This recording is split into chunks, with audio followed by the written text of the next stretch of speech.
Okay, umpisa na natin ngayon ng tutorial ng kailanman. Simple lang siya. May nadagdag lang na konting chords na tinatawag na half diminish. So, umpisa natin siya sa introduction. So, intro. G, C, G, C. Balik-balik lang. Nang makilala ka, ako ay nag-iba. Ang buhay kong ito ay nagkaroon ng kulay. Sa piling mo ay nakamtan ko ang ligaya. Akala ay hindi na mawawala. Okay, sa party na yan is mag-shift tayo dito sa E minor.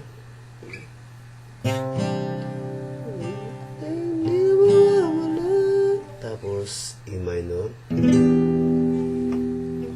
Tuloy natin. Ngunit ngayon, ikaw di muling nawawala. Tila Okay.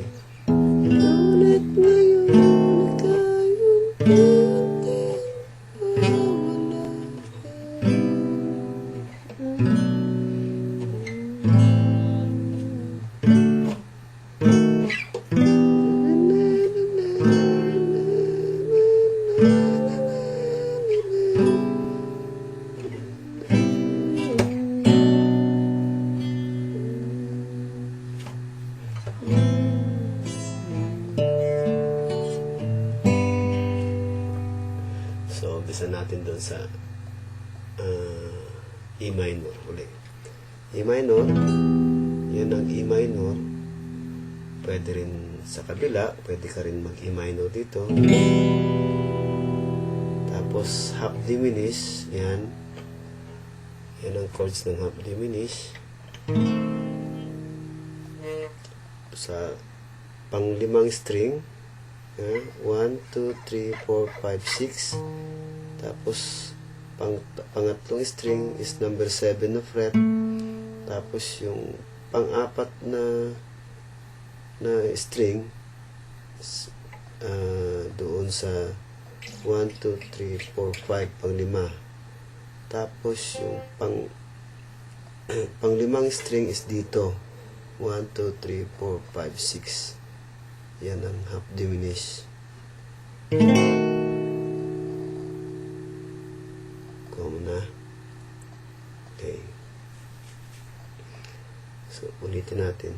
Tapos, diminish din dito.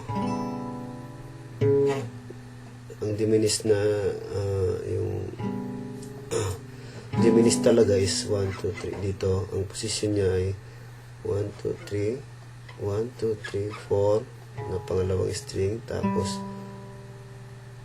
pang-lima na pangatlo, tapos pang-apat na pang-apat din. 1, 2, 3, 4 pang-apat, tapos pang-lima doon sa pangalawa sa baba. Ayan. Ayan. Tapos C. Ang ginagamit ko kasi para medyo 7. Pero pwede rin siyang C na sinasabi. O C ganyan. Yung C na normal na C. Ayan.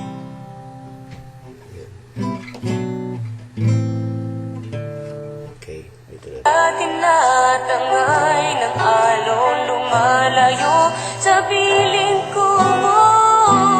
Di alam kung ako ba ay lalangoy patungo sa iyo. O hayaan na lang malunod ng gusto. Ako sa iyo'y nagsusumamo. Huwag sanang sawayin ang aking damdamin.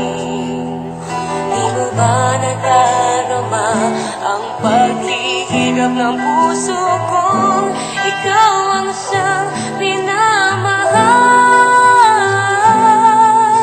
Ngayon at kailanman, asahan mo.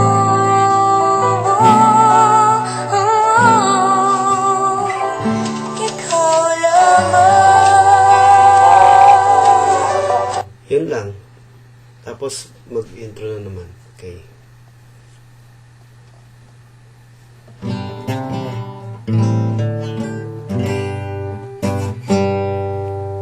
So, half diminish. D sharp, half diminish. Tapos, yung pangalawang chords is diminish, C sharp, diminish. Tapos, C major 7.